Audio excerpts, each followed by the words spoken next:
So, this study is for the jealous types, for the objects of jealousy, or for the stakeholders in these people's lives. Minsan tayo yung nagseselos, tayo yung pinagseselosan, o tayo yung nagbibigay ng payo, tayo itong kamag-anak, tayo yung mahal sa buhay, na kailangan nating pag-aralang mabuti itong selos na ito. Love can be romantic. Isa yan sa kuminsan pinakamadalas at karaniwan na definition. But love can also be filial. Yung pag-iibigan ng magkamag-anak.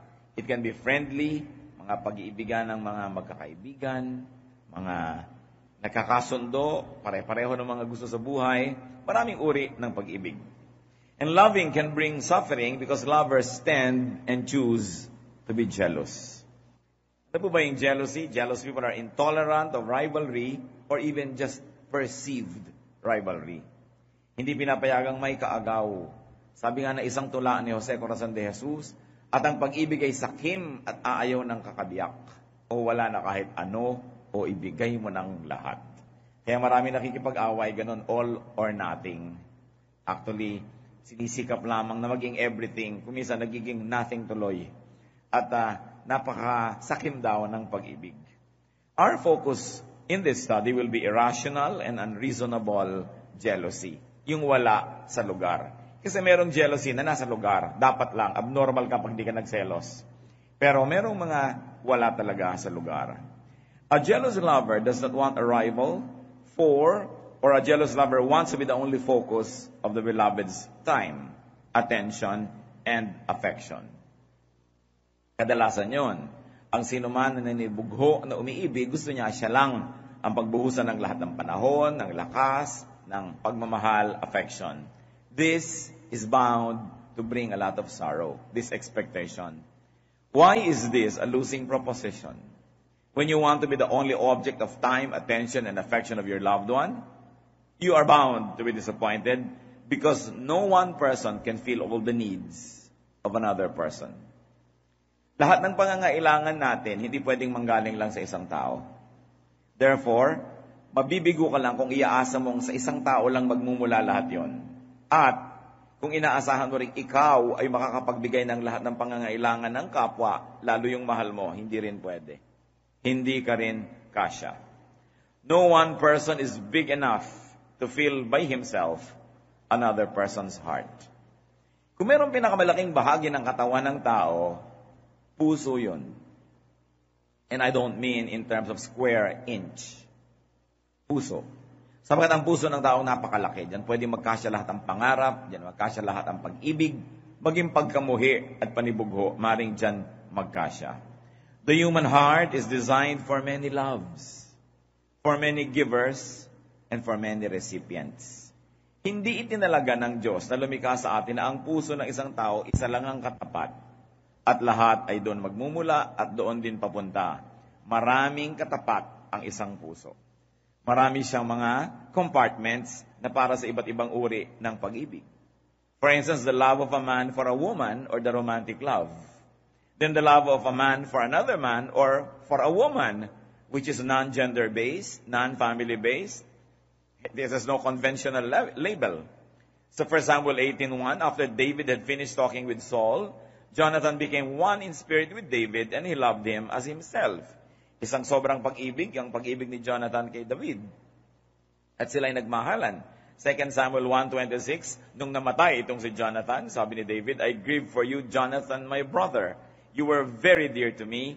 Your love for me was wonderful, more wonderful than that of women. So this is a very unconventional kind of loving relationship that they had. Jesus also had many unconventional loves. For instance, his love for Martha and her sister, Mary, and for Lazarus. John 11:5, Jesus loved Martha and her sister and Lazarus. Sa panahon po ni Lord, hindi uso yung barkadahan ng babae, lalaki. Pero kabarkada niya yung si Martha at saka si Mary. Lagi siyang nasa bahay ng mga yon, doon siya natutulog. It was a very unconventional kind of love. It was not romantic, it was not family love, and definitely it was more than just mere friendship.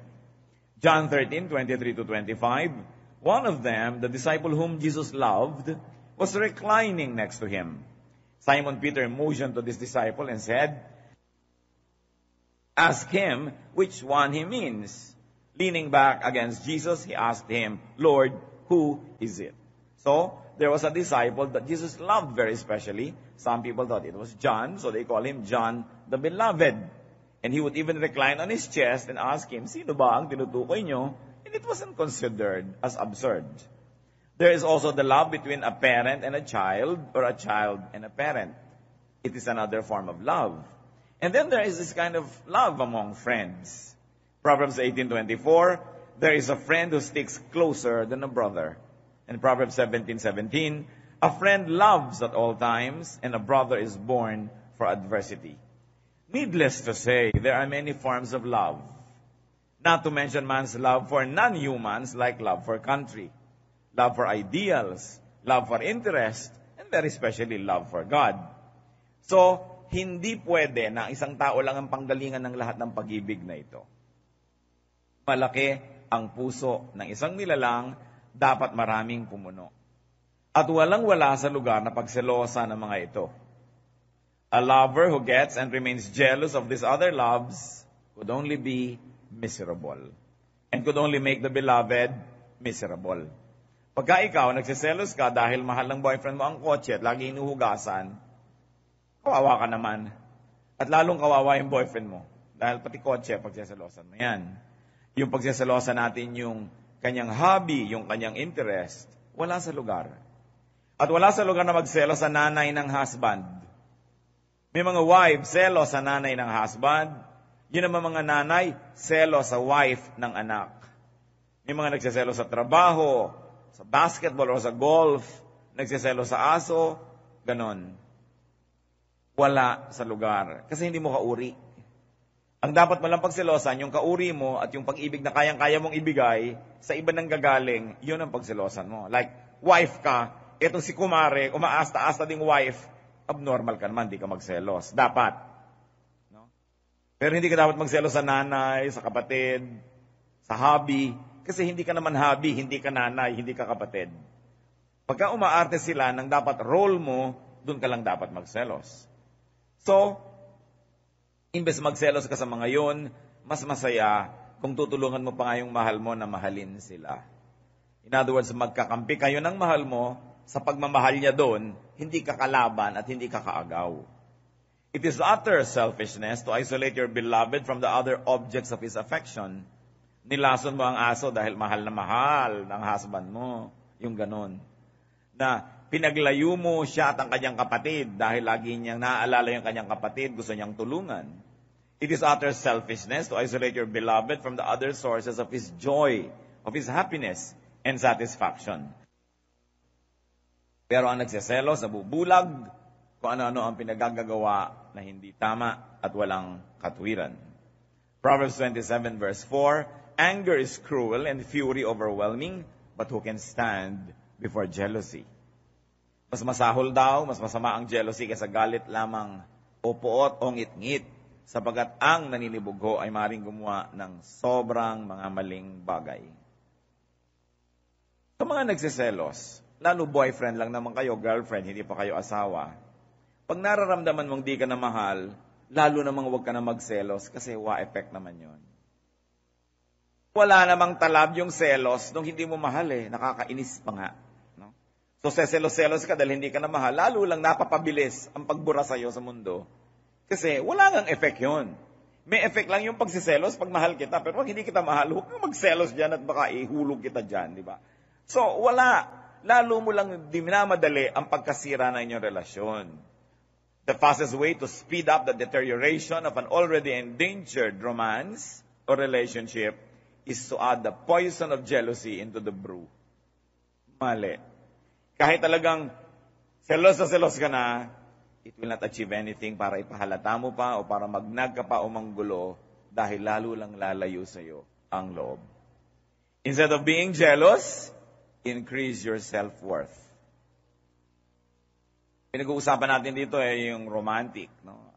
Parang nawawala na siya, na-attract na sa iba. Aaway-awayin mo pa. Wala yon. Increase your self-worth. For yourself, to yourself, and perhaps for other people to see. Para panghinayangan ka man lang. O pag-interesan kang muli. No, kung sakasakaling nawawala na na interest sa'yo. Look good. Looking good is a great revenge. In fact, looking good is a very great argument. Dahil nakakapangit yung selos, lalo ka na ngayon na nawala ng ground. So, ang dapat, improve yourself instead of try to destroy the object or the seeming object of your love's affection. Improve yourself.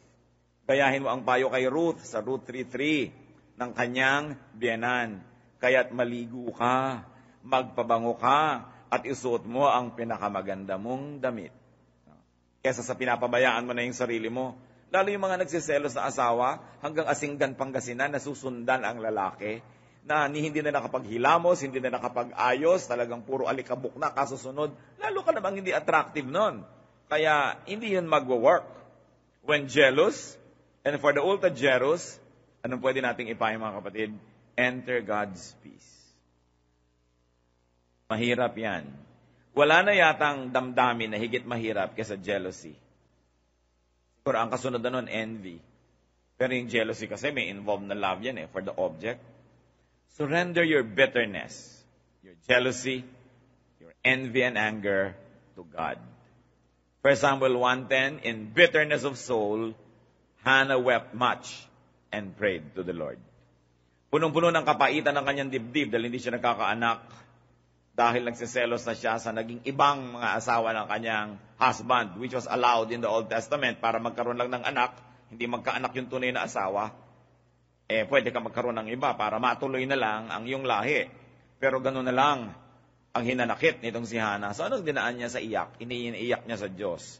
At yun ay dininig ng Diyos. Yung kanyang mga iyak. Find peace in God when you're very jealous. Remember, this message is for the jealous one, for the object of jealousy, and for the stakeholders. Kung hindi kayo yung nagsiselos, hindi kayo yung pinagsiselosan, surely may mga tao sa buhay nyo na pwede nyong payuhan. Kaya dapat pa rin nating suriin at pag-aralan ang masalimuot na bagay na ito. Philippians 4:6-7, do not be anxious about anything, but in everything by prayer and petition, with thanksgiving, present your requests to God. And the peace of God, which transcends all understanding, will guard your hearts and your minds in Christ Jesus. So talagang ang comfort ng Panginoon ang ating pwedeng sulingan, puntahan, silungan, kung tayo ay hirap na hirap sa nararamdaman na pagsiselos.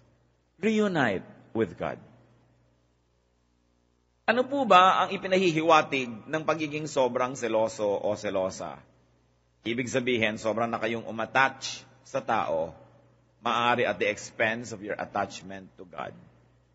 When we're very, very closely attached to God, while we care for other people, even for your spouse or for our children or friends, we will not be shaken too much because our closeness to God will steady us and will give us anchorage and will give us a sense of direction and even shelter.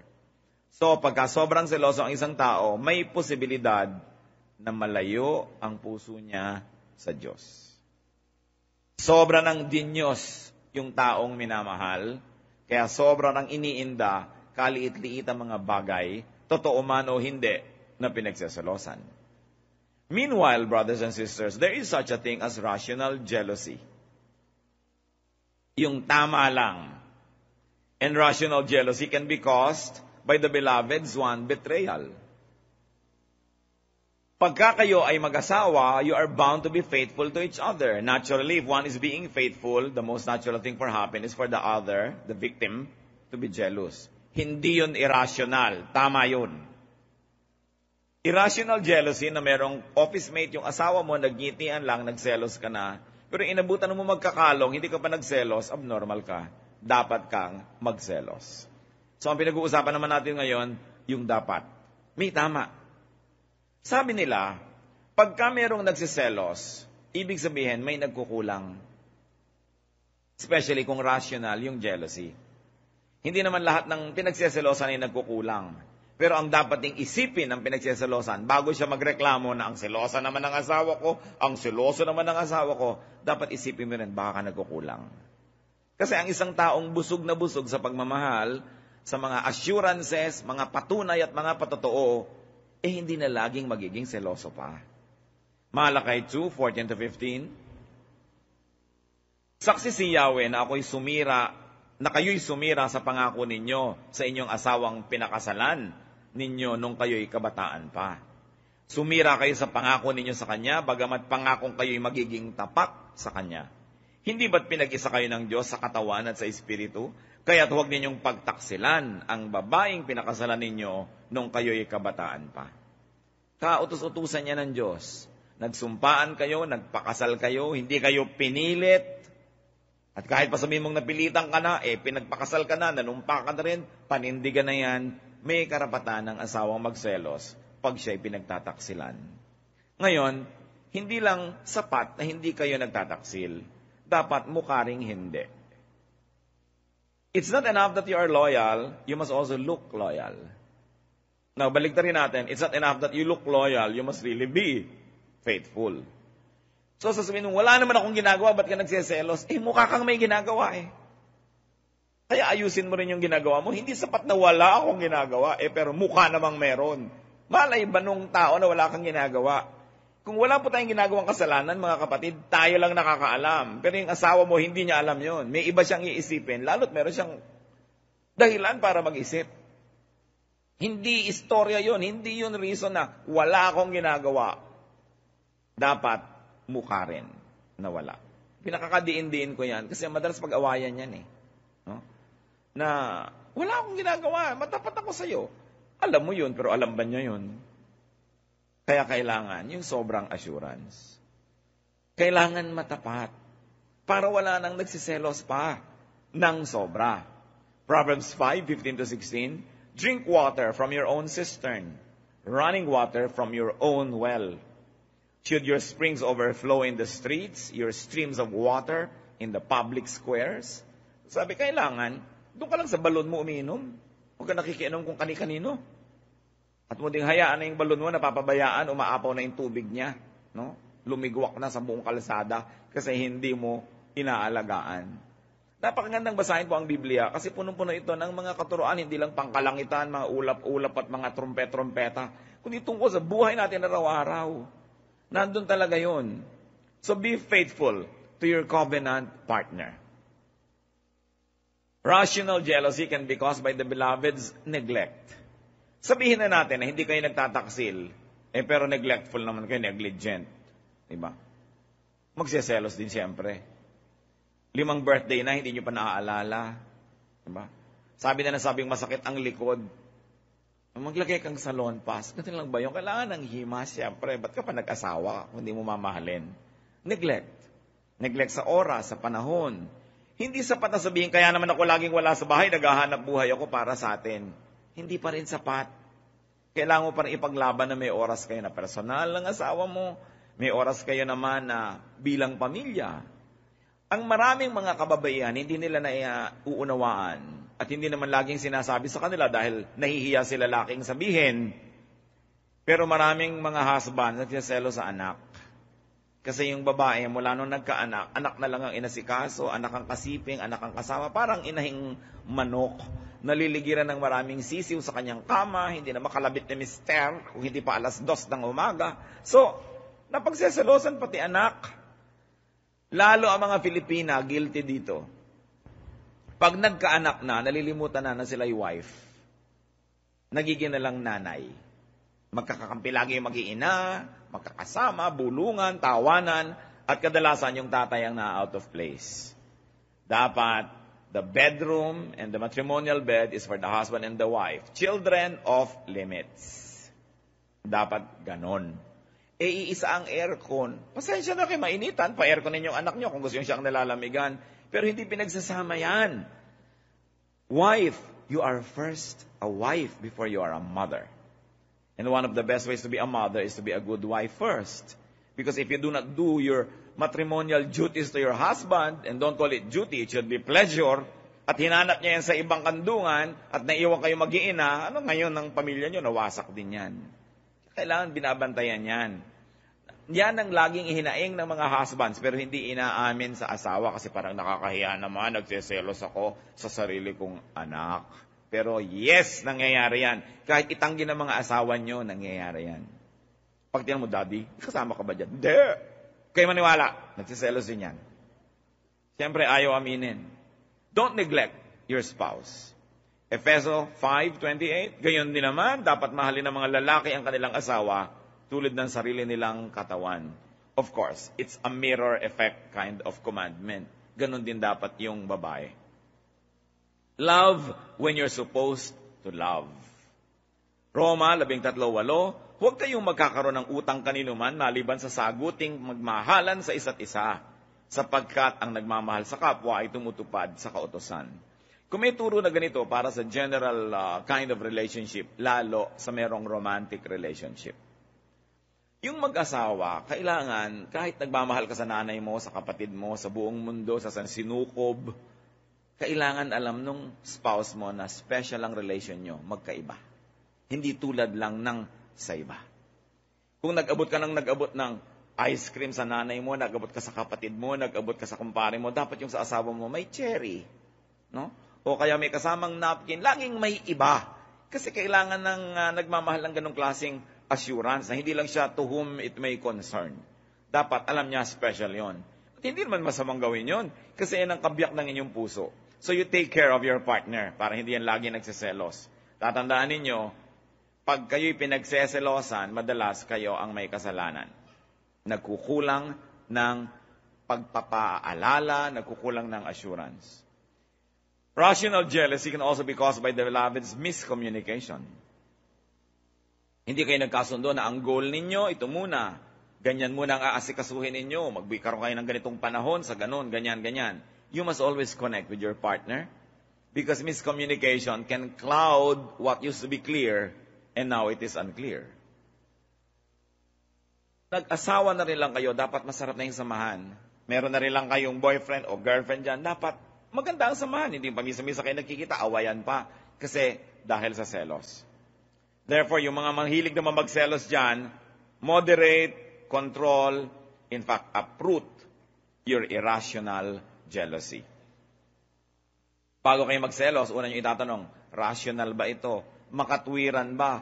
Tama ba? May karapatan ba akong magselos sa ganitong paraan?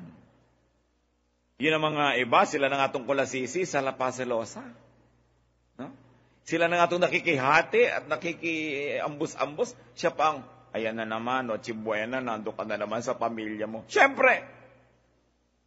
Yun ang pamilya, ba't ka nagsiselos? Wala ka sa lugar. No? Yun ang irrational. Alam na alam mo, nang dumapo ka dyan, may asawa to't may anak. Tapos ngayon paselos-selos, padrama-drama ka siyempre, para baka sakaling mag-click. No? Sabi, sige ha, sa iyo ko hanggang alas 11 ng gabi.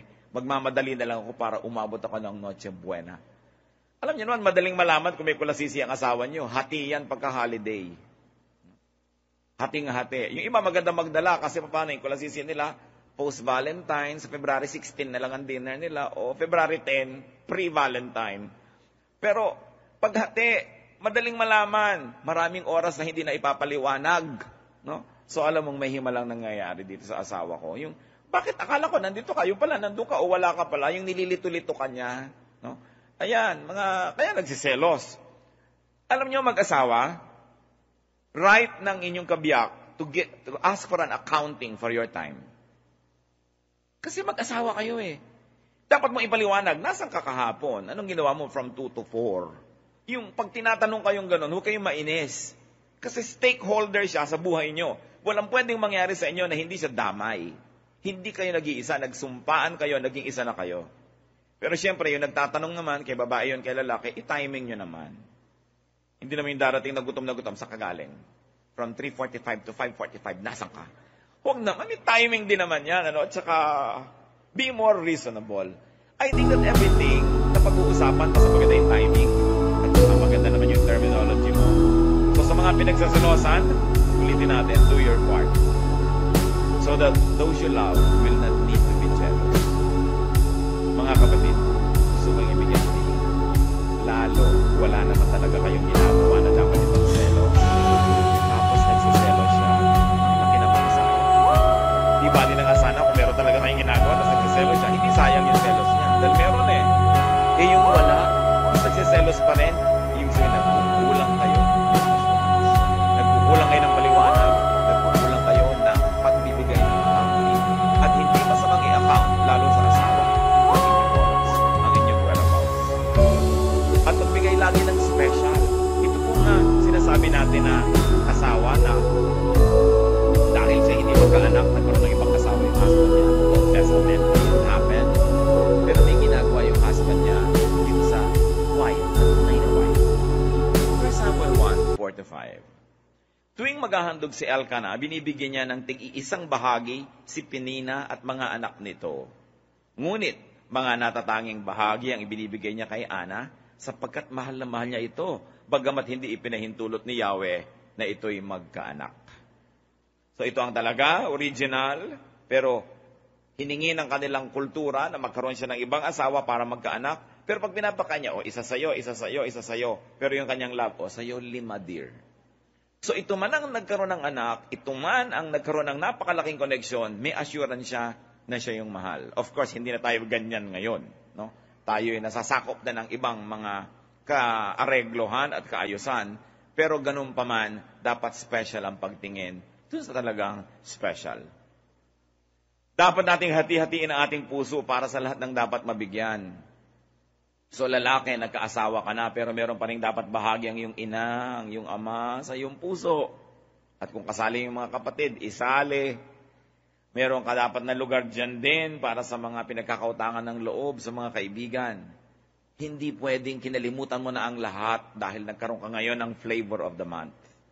Marami tayong pananagutan sa ating kapwa na dapat nating lagi na panagutan. Lalo kung sa mga magulang.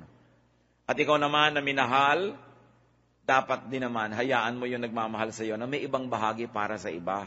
Hindi mo pwedeng solohin yun kasi hindi lang naman talaga kayo ang dalawang tao lang sa mundo. Kung lalagay ang lahat sa lugar, magkakaroon ng mas maraming contentment. Tatahimik ang buhay. Love is a gift from God. It must be enjoyed. It must not be suffered from. And one of the greatest spoilers of love, especially romance, is jealousy.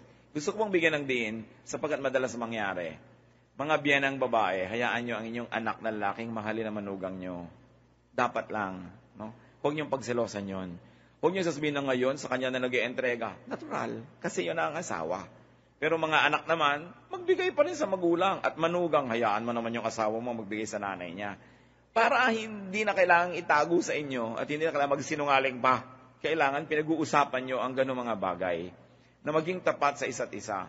Remember, ang pwede lang pagselosan, yung kauri mo. Babae ka, asawa ka, tapos may isang babaeng umaating asawa, yun ang pwede mong pagselosan.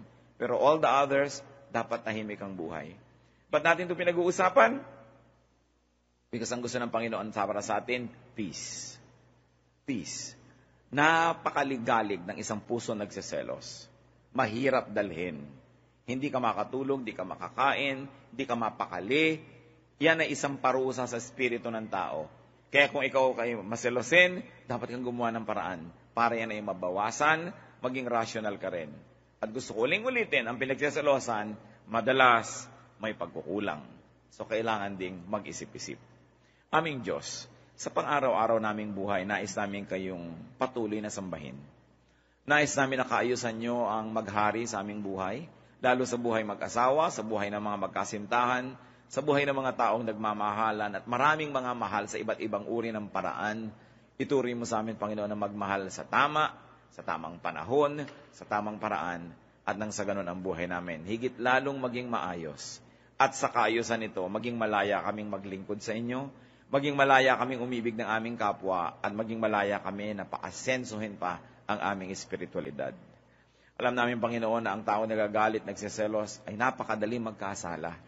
At pati yung pinagseselosan, napakadali na rin magalit at magkasala, kaya dapat suriin namin itong pagseselos kung anong ginagawa sa aming buhay. Mangusap po kayo sa amin, payamanin niyo aming isip, patahimikin ang aming mga puso. Magbulay-bulay tayo mga kapatid, isipin natin, ano ang personal na mensahe